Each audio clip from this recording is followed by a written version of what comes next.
Information Alpha enregistrée à 8h UTC. Sur le tarmac de l'aérodrome Louis Blériot de Calais, le rideau métallique se lève sur un défi insolite. Un face-à-face entre un Colomban, le plus petit bimoteur du monde, et le nouveau coupé Alfa Romeo Brera. Deux monocylindres de 15 chevaux et 80 kg d'un côté, un V6 de 260 chevaux et une tonne 630 de l'autre. Dès le premier contact, vous avez reçu l'information Alpha. Fox Alpha Yankee, autorisé décollage, piste 06, vent 130 degrés, 10 nœuds, rappelez vent arrière.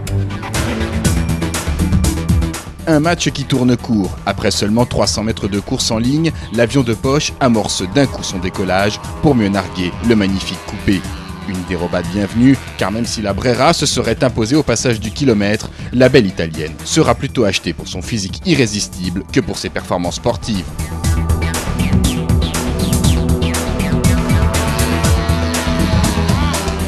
On décèle sur le coupé tous les signes traditionnels de la marque milanaise. Le capot en V aboutissant à la calandre, des optiques ronds enchâssés finement dans des logements d'une hauteur minime et un arrière à la fois pur et créatif.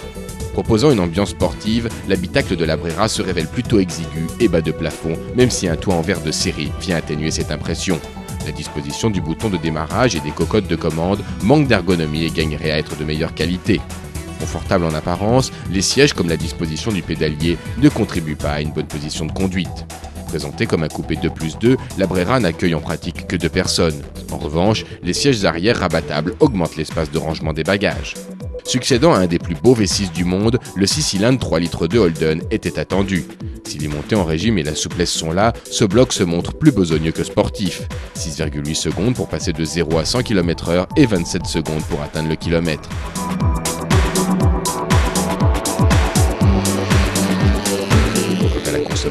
L'ordinateur de bord l'évalue à plus de 17 litres en moyenne. Un défaut que la version de litre 2 JTS équipée du diesel 4 cylindres de 185 chevaux devrait corriger.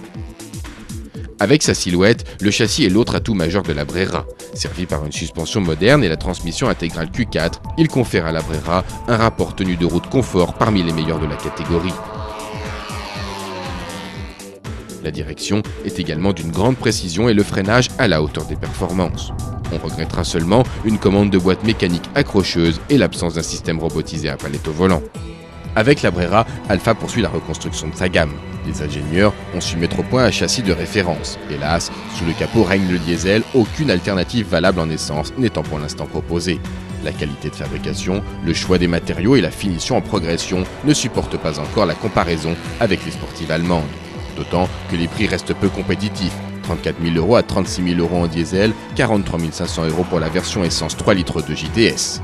L'Alfa Romeo Brera, c'est avant tout une carrosserie magnifique, signée Giugiaro. Une transmission intégrale très efficace, mais en revanche, on peut être déçu du moteur General Motors, beaucoup moins enchanteur et agréable que l'ancien V6 Alpha.